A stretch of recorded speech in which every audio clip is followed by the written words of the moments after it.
Part 6 to My Fiance Was Unalived in 2011. His name was Michael Mayberry. Now, I'm bringing all this information, all the things to the main detective of the case, Detective Poe. And every time I talk to him, he tells me, don't worry about it. All of your answers are going to be answered in trial when they take Ryan to trial. To back it up a little bit further, whenever I watched the news and they were saying that Ryan Harris killed him and that he lived behind him, that very night, they said that he lived on Sweet Gum Drive, which is in Country Club.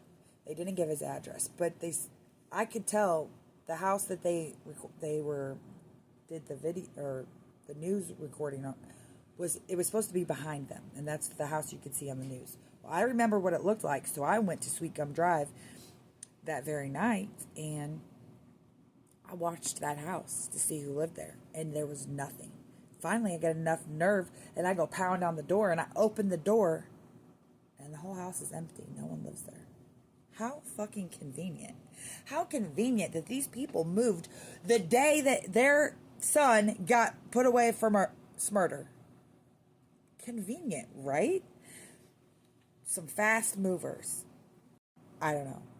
Wild. They also took down all the street signs in the neighborhood so you couldn't see which one was Sweet Gum Drive. They were protecting. I don't know what. I don't know why. I mean, I can come up with my theories of. I've never heard no shit like that. I also want to back it up and tell you how Mike was identified. He was identified by his tattoos picture. His mom said that she identified him by the tattoo, a picture of a tattoo. His mom tattoo, actually, on his arm. Now, let me remind you, Mike was in the penitentiary. And you know what they take pictures of? All of their tattoos. So it wouldn't be too hard to get pictures of Mike's tattoos through DOC. I ain't never heard of anybody being identified by a tattoo. Not in that sense. No. But I have heard of families having to identify their little kids and people they love by body parts or by not even being able to recognize them. Like terrible situations. But there was no reason to be identified by a tattoo picture. To be honest. At the funeral, remember the coat I told you I was wearing the day? His friend Jimmy, that I told you, the big guy that never left the couch, brings me my coat and says, hey, you left this at my house on New Year's Eve. I said, excuse me? No, I didn't. I didn't leave my coat I didn't even own that coat on New Year's Eve. I've got the receipt to prove it. I was wearing that coat the day Mike passed away when I was in my car when we were driving around and he refused to go home for 3 hours. And I got hot. And I took it off, threw it in the back seat. I started making a scene then too. And I was hushed and no. And I'm crazy, but that's the truth. That is the truth. So somehow, this man got my coat out the back seat of the car that he was supposedly murdered in.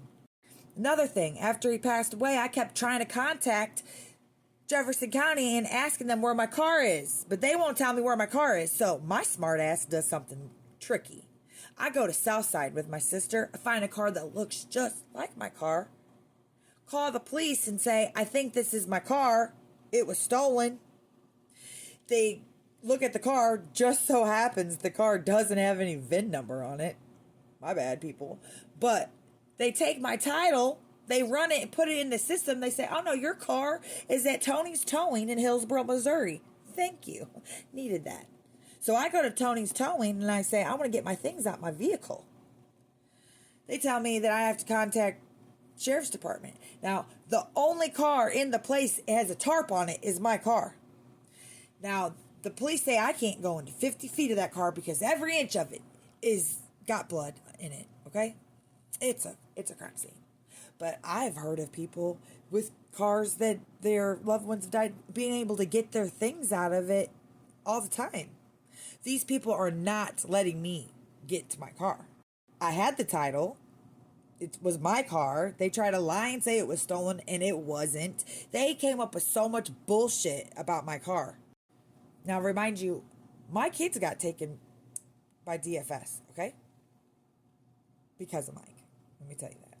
Anyways, so across the street was the DFS office. So all the times that I had to go to DFS to see my kids and to go to meetings and do everything I was supposed to be doing, I would stop in Tony's Towing and harass them and let them know that I ain't forgot about my car. So then finally they tell me your car will be released after trial. Whenever Ryan Harris gets sentenced, your car will be released to you. One day, it's been a couple months. I ain't been there for a while. I stop in. And when I stop in, it's a lady I never seen before. And I'm like, hi. I act like nothing. My car is on the lot. And I tell her what kind of car it is. She's like, I don't see it in the system. And she's like, I don't see it on it. I'm like, it's in here. I know it. So she's like, show me. Okay, I'll show you. So she gets her key. She goes, unlocks the big gate. We walk around. And I'm like, it's this one. I untarp the vehicle. I look at it. That back window is not shot out. But this is my car for sure. The picture they showed me with the 6 shots in it, it's not there. But the back door on the passenger side or on the driver's side is cut off and put in the back seat. Which that don't make no sense. And I'll tell you why later. But there's no glass in the car and there's not any blood. I looked every inch of it. I was on the seat, like, examining. Okay? I don't know. So then she realized, she's like, I think that you're not supposed to be back here. She's like, I could get in big trouble. I'm like, don't worry about it. Don't worry about it. Matter of fact, let's just not talk about it. So it was 2 weeks later I call to talk about my car again. And Tony's Towing is completely not there. The number's out of service, so I go there. And the whole lot is not there. Every car on the lot's moved. It's just gone. And I try to find out where this car lots went. It's been there for 30 years.